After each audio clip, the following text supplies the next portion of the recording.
There are days when life sweeps us away, like a whirlwind, leaving us breathless. The alarm rings early, a dozen tasks waiting, unanswered messages, our faces appearing everywhere except in the depths of our own hearts. In the rush of it all, prayer seems forgotten. We think we must have time, we must have space. We need a chapel, a candle, a little silence. But if prayer has to wait for everything to be perfect, perhaps we will never pray. In truth, prayer does not require a place, just an open heart. A deep breath amid the bustling crowd can become a quiet prayer.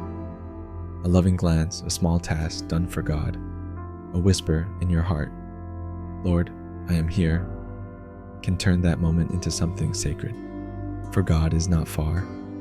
He is not bound by stone walls or church curtains. He is where the heart knows stillness, where we know to stop, even for just a second, to remember that we belong to Him.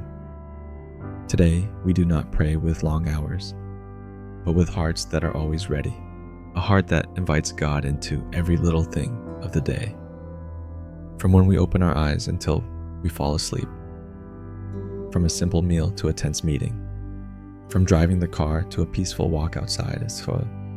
Because prayer is not where we are, but whether we are allowing God into our real life. Let us walk this journey together. How can we make prayer not just a morning ritual or a time of Eucharistic adoration, but a living breath in the midst of a busy life? We often think busyness is the greatest obstacle to a spiritual life, but is that just an excuse? For how many times, even with free time, we still do not pray? Not because we don't have time, but because we do not have presence. God does not blame us for being busy. He simply invites us to be truly present in the simplest moments. Do you remember Jesus was very busy too? He walked through villages, taught in synagogues, healed the sick, listened to the cries of the people, shared with his disciples. Yet, amid all of that, he always turned his heart to the Father, not only when he was in a quiet place, but in every action, every gaze, every gesture. He lived in communion. For Jesus, prayer was not something separate from life, but a way to live each moment in the light of the Father. We are the same. No matter how busy we are, we can still offer our lives as a quiet prayer. When you open your eyes to greet the new day and quietly say, "Lord, I offer this day to you," you are praying. When you look at someone with loving eyes, accepting them even though they are different from you, you are praying. When you rush through the crowded streets, but still keep peace in your heart, that is a prayer offered to God. No need for an hour, no need for eloquent words, just a pause to remember. God is here. Amid the busyness, choose God. Not through separation, but through presence. Not by stopping everything, but by offering everything up. For everything we do, if offered in love, can become a prayer. You don't need to leave your work. You don't need to stop everything in your day. You don't need to go to a chapel to pray. Because what God needs is not a place, but an open heart. If you are cooking for your family, do it with love, and whisper in your heart, "Lord, may this meal nourish not only our bodies, but the love between us." If you are doing laundry, think of the person you are caring for, and silently say, "Lord, may the one I love be kept pure in body and soul." If you are in the car, among the rush of people, quietly turn your heart to God. "I offer these hours of travel. Please keep me safe. And do not let me forget you are with me." Everything can become a prayer if we place love and the presence of God in it. Saint Therese of Lisieux once said, "Picking up a pin from the ground out of love for God can save a soul." This means a very small act, very quiet, almost unnoticed. But if done out of love, it becomes sacred. And you can live this today. Prayer is not about separating from life. Prayer is about entering life. with a heart that always holds God. As we go, we discover more and more. God is not only waiting for us in the church, in the communal prayers, in the scriptures, but in every step, every small task, every moment that seems so ordinary. Sometimes the most beautiful prayer is the one not spoken aloud. It is just a glance, full of compassion, a silent forgiveness, a small sacrifice no one notices. For it is in those things God is loved, present, and invited into our everyday lives. You can start today. No need to change places. Just change how you show up in every task. There are days we don't want to pray.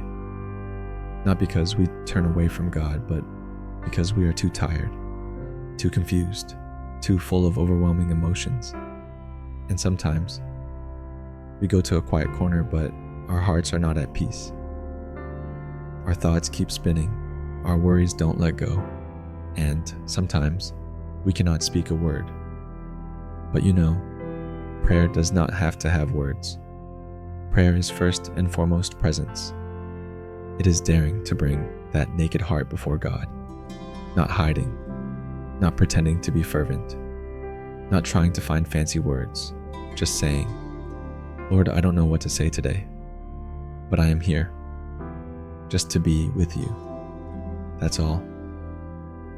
And you know what? That is when you are truly praying. Not with your mouth, but with your honest presence. St. Paul wrote, "We do not know how to pray as we should, but the Spirit Himself intercedes for us with groanings too deep for words." This means God does not demand fancy words. He only needs your heart to remain open. He just needs you to stay, even when you feel nothing. You can pray even when you are sad, even when you cry, even when you are angry with God, even when you are silent and have no words. Because prayer is not about performing for God. It is about stepping into a real relationship with everything that is in your heart. There are prayers that are simply a sigh, but God listens to them. There are prayers that are just a glance upward in a cloudy sky, but God understands. There are prayers that are just a whisper. I'm so tired. And you know what? God is there. He does not leave because you are dry. He does not turn away because you are weak. He does not disappoint when you do not pray well. On the contrary, He is moved because you still keep your heart turned toward Him in your most weary moments. One of the greatest challenges with prayer is inconsistency.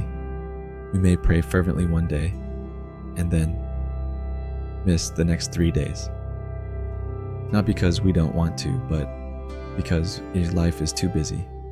Work, family, partners, meetings, household tasks, children, a million things crowd in.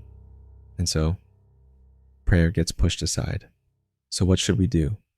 Even if it's only 5 minutes a day, don't wait for free time to pray, because free time usually never comes.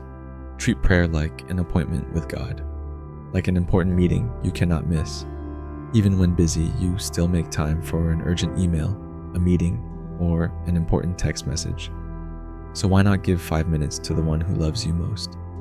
Prayer doesn't need to last an hour. You don't have to read the entire rosary every time. Just be faithful. Even if you just whisper a few words, Lord, I am here. He will receive it like a pure gift of love. When washing dishes, offer a prayer of thanks. When driving, whisper the Our Father. When gardening, think of God as the one who cares for your soul. Prayer does not only happen when you sit still. It can sneak into every breath, every step. Many are tempted.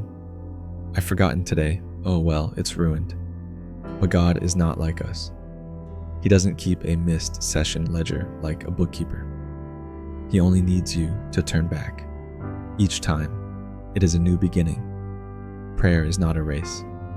It is a journey of love, a journey that requires perseverance, but also great kindness.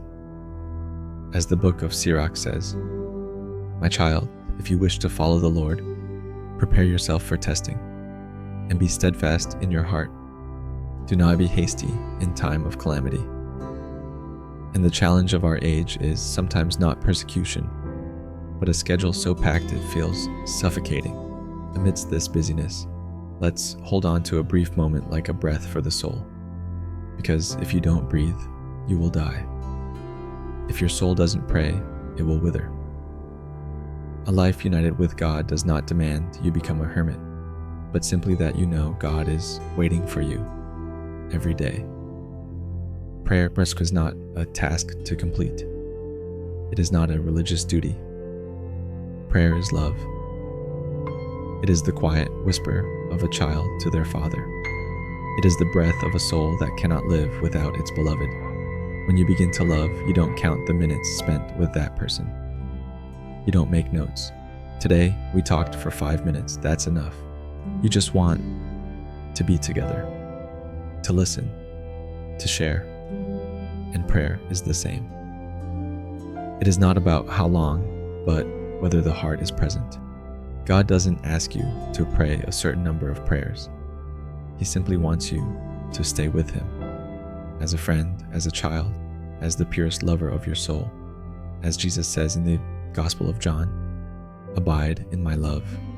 When you pray because of love, you will find your heart lightened, no pressure, no fear of mistakes, no thinking, "Is this prayer done right?" Because the one who listens to you is not a judge, but a kind father.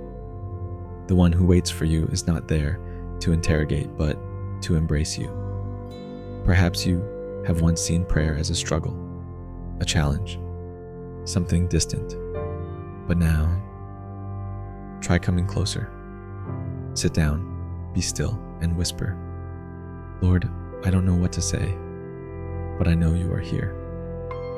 That is the first prayer, and the most beautiful one, when you pray not out of duty, but out of love for God. Every moment becomes sacred, every breath a meeting. Saint Therese of Lisieux once said, "For me, prayer is the offering of my heart, a simple look toward heaven, a cry of gratitude and love, both in trials and in joy." And you can live that too. No need to wait for a perfect time. No need to wait for perfection.